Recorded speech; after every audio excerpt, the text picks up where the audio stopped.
আগে খেতে পোস্ত, এখন খাচ্ছ পাস্তা। আগে চড়তে হাতি, এখন ফ্লাইওভারের রাস্তা। বদলে যাচ্ছে, সিমও থাকছে, কলকাতার সিম। উঁচু থেকে সার্ভে করছি অনেক অনেক দিন। সেসব গল্প বলবো এবার। 1, 2, 3।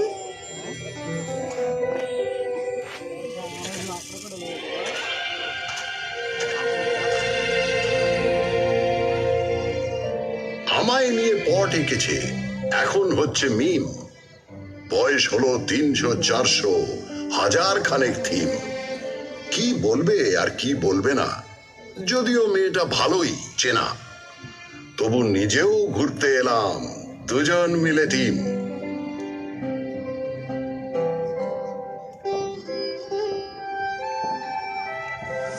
আপনারা এখন যেখানে বসে আছেন, এক সময় সেখানে এ ঘোরাফেরা করত।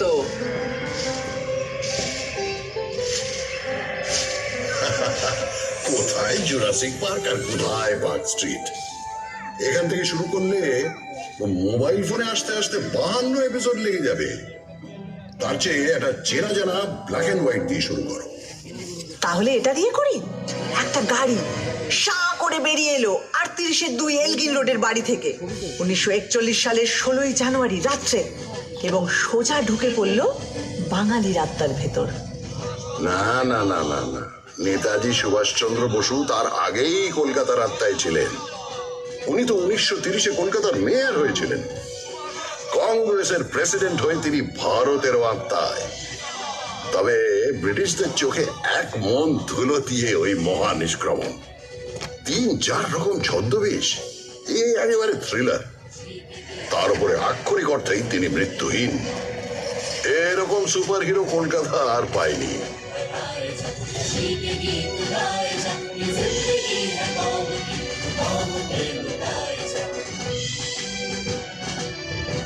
আচ্ছা, কলকাতার সবচেয়ে বড় ভিলেন কে? আমি একজনের কথা বলবো যার কোনো নামই নেই। নামই নেই মানে? 1989 সালে 6 মাস ধরে রাত্রে রাস্তায় শুয়ে থাকা 13 জন গৃহহীন মানুষকে পাথর দিয়ে খুন করে কেউ একজন। মিডিয়া তার নাম দেয় স্টোন ম্যান। যা, এত মরবিড জিনিস দিয়ে ইতিহাস শুরু হবে? আমার মনে হয় সেরা ভিলেন হলেন অমিতাভ বচ্চন। অমিতাভ বচ্চন? কেন? বারে, তিনি কলকাতায় চাকরি করলেন, নাটক করলেন, আর সিনেমাটা কিনা মুম্বাইতে গিয়ে করতে হলো। কি হতো বাংলা সিনেমার নায়ক হলে? সে তো ক্লিফ রিচার্ডও ছোটবেলায় কলকাতায় ছিলেন, মানে হাওড়ায়, কিন্তু সে তো একই হলো। অত বড় একটা গায়ক এখানে থাকলে হয়তো সুমন চ্যাটার্জির মতো জীবনমুখী শুরু করে দিতেন।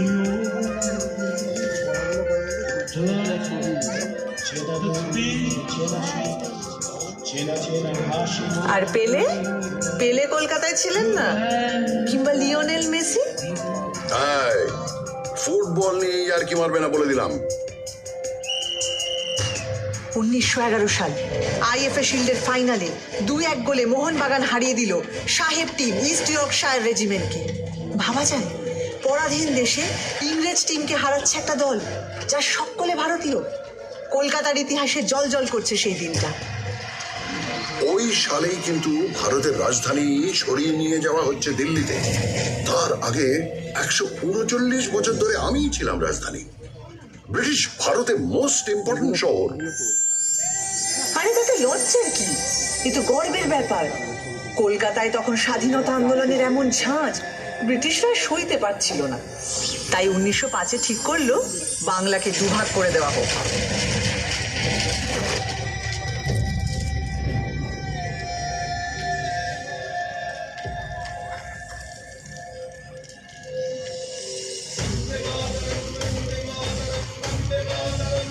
লর্ড কার্জন একটা চিঠিতে লিখছেন, কলকাতাকে সফল চক্রান্তের সিংহাসন থেকে সরাতেই হবে।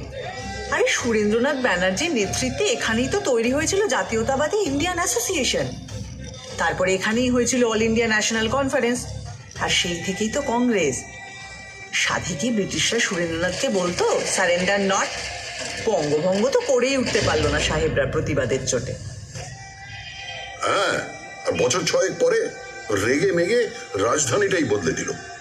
এতেই তো প্রমাণিত হয় তুমি একটা সাংঘাতিক জাগ্রত শহর, প্রতিবাদের শহর, যাকে কিনা ব্যঙ্গ করে একদিন বলা হবে মিছিল নগরী, এমনকি মুমূর্ষ নগরী। আচ্ছা মুশকিল হলো, তোমাকে তো লোকে সিটি অফ জয়ও বলে।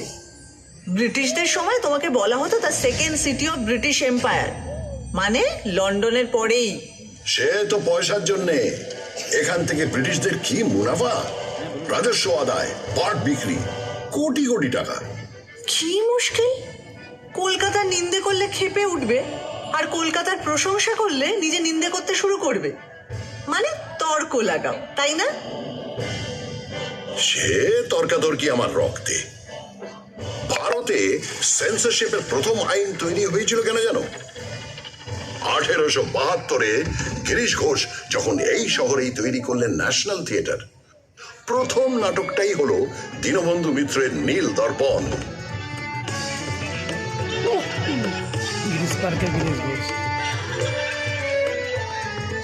বছর 3 বাদে যখন এই দল সারা ভারত ট্যুর করছে, লখনৌতে নাটকটা হচ্ছে।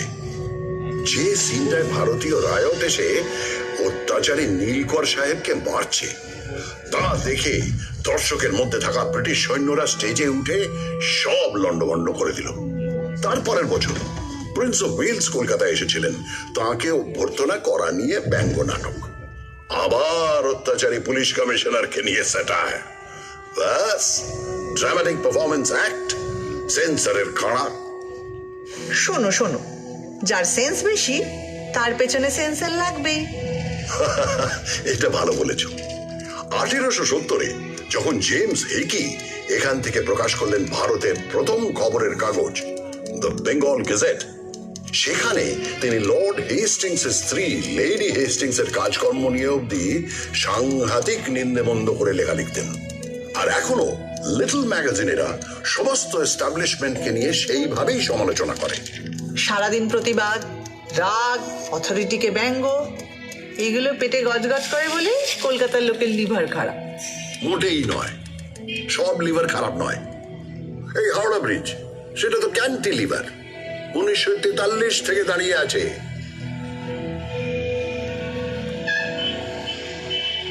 তা বটে, রোজ লাখ লাখ গাড়ি ঘোড়া, মানুষ, কত কিছুই যাচ্ছে, অথচ এতটুকু টস খায় না। এদিকে নাকি গোটা ব্রিজে একটা স্ক্রু নেই। ওই জন্যেই যাদের মাথার স্ক্রু ঢিলে তারা প্রায় হাওড়া ব্রিজের মাথায় চড়ে বসে। ওখান থেকে ভিউটা ইমাজিন করতে পারছো? আরে বাবা, আমি পারবো না? বছরের পর বছর ভিক্টোরিয়া মেমোরিয়ালের টঙে ডানা মেলে ঠাঁই দাঁড়িয়ে কলকাতার মানুষের প্রেম দেখেছি, খুনসুটি দেখেছি। এদিকে তাকালে একাডেমি অফ ফাইন আর্টসের এক্সপেরিমেন্টাল পেন্টিং, ওদিকে তাকালে রেস কোর্সের ঘর ধরে টাকা ওড়ানো, আবার অন্যদিকে ক্লাবে ক্লাবে কোট প্যান্ট পরা কলকাতায় বাবুদের ইংরেজি আনা। ভিউজ আর নিউজ শেখাচ্ছ আমাকে? তোমার নারী নক্ষত্র চিনি, বুঝলে? শুধু চেনো না, ছোঁয়াচ লেগে তুমি আমারই মতো। কখনো হাওয়া দিলে বাই বাই করে ঘোরো, আর কখনো গাঁটের ব্যথায় ঘুরতেই ভুলে যাও। এই বাড়ি কখনো তাজমহলের টুকলি বলে দুও খায়, কখনো আবার জাপানিদের বোমা খাওয়ার ভয়ে তার সারা গায়ে গোবর লেপে দিয়ে ব্ল্যাক আউট করা হয়।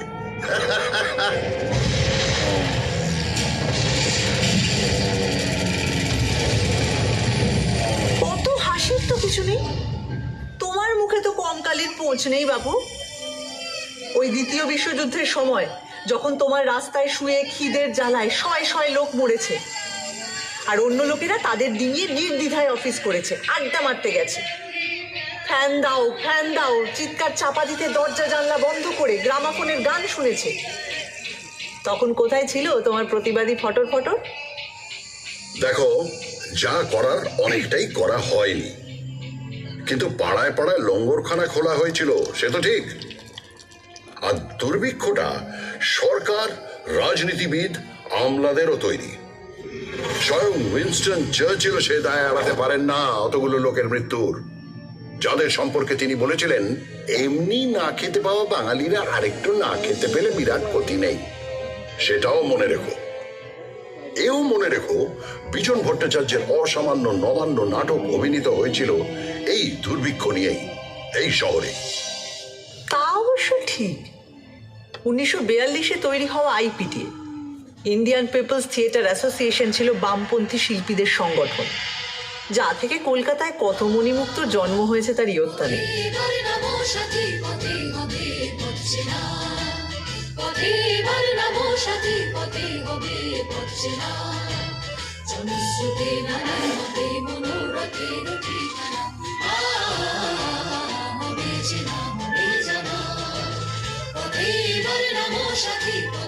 আচ্ছা, শুধু নবান্ন কেন, আরো অনেক অবিস্মরণীয় গান, নাটক, সিনেমা জন্মেছে এখান থেকে। আইপিটিএরই তো ঝলমলে হিরে উৎপল দত্ত, সুচিত্রা মিত্র, জ্যোতিরিন্দ্র মৈত্র, দেবব্রত বিশ্বাস, সলিল চৌধুরী, তৃপ্তি মিত্র, ঋত্বিক ঘটক এবং এরই ভাবশিষ্য মৃণাল সেন। শিল্পকে সমাজ বদলের অস্ত্র হিসাবে ব্যবহার করব, আর তা অতুলনীয় উৎকর্ষ আবেগ দিয়ে জাগিয়ে তুলবে হাজার হাজার মানুষকে। এই জাদু বিপ্লবের রথ হৈ হৈ করে চলেছিল অনেক দূর।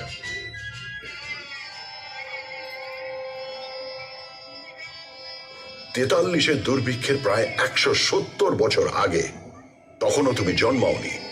যখন 76-এর মন্বন্তর এসেছিল, সেও তো মানুষেরই তৈরি দুর্ভিক্ষ, ব্রিটিশদের তৈরি দুর্ভিক্ষ। তারা মানুষকে হিংস্রভাবে নিংড়ে খাজনা নিচ্ছিল, ধান জমিতে আফিম আর নীল চাষ করছিল। তখনও পড়ে পড়ে আমার বুকে মরেছে লাখ লাখ অসহায় মানুষ। কি করব, চুপচাপ চেয়ে থেকেছি। তখন যদি একটা আইপিটিএ থাকতো। তোমার ইতিহাস তো জেগে থাকার ইতিহাস, ঘুমিয়ে থাকারও ইতিহাস। 19 শতকে বাবুরা যখন কাঁড়ি কাঁড়ি টাকা খরচা করে বেড়ালের বিয়ে দিচ্ছিল, যখন গোলাপ জলে জল শৌচ চলছিল, তখন তুমি কেমন ছিলে বাবু? আধা ঘুমন্ত ঢুল ছিলে। আমার ফ্রড করে প্রাণ কৃষ্ণ কোথায় গেলি? আমার ফ্রড করে প্রাণ কৃষ্ণ কোথায় গেলি? I am for you very sorry, I am for you very sorry. আমার গোল্ডেন বডি হলো কালি, আমার ফ্রড করে, আমার ফ্রড করে। আমার দারুণ মজা লাগছিল। যে চপচপে তেল মেখে 4 ঘোড়ার গাড়ি চড়ে চান করতে যায়, তার একটা বেপরোয়া গ্ল্যামার আছে, এটা মানবে তো? আর দেখো, বাবুদের ওই বাড়াবাড়ি না থাকলে বাইজি নাচের সমজদারিও থাকতো না। তাদের টাকায় ঢালাও স্কুল কলেজের পত্তনও হতো না। আর আবার সবচেয়ে আলো ভর্তি পার্বণ দুর্গাপুজোটাই হতো না। দুর্গাপুজোটাই হতো না? ওমা, কেন?